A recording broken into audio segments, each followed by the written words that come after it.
Hi, my name is CJ Ruff, and this is my introduction video.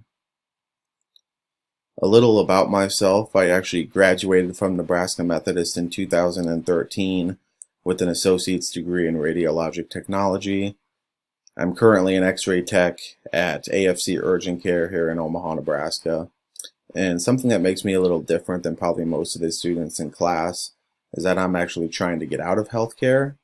And I think the fastest way to do that is to finish my bachelor's degree in imaging sciences, and then right after to pursue a master's degree in education to become a teacher and a coach. It doesn't mean I'm not excited to take this class, as I think leadership is an important quality to have in whatever career you decide to go into. Some things that I enjoy in my free time, on my weekends, on my days off. I love to golf. I'm also a huge Nebraska fan. 10 days until the first game. I can't wait. And a leader I admire is definitely Scott Frost. And it's not just because I'm a big Nebraska fan. Yes, that's true.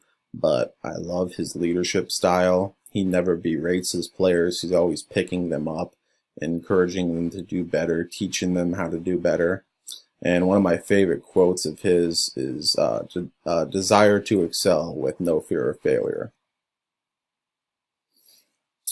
I'm looking forward to a great semester, getting to know you guys a little bit better. All right, thank you. Bye.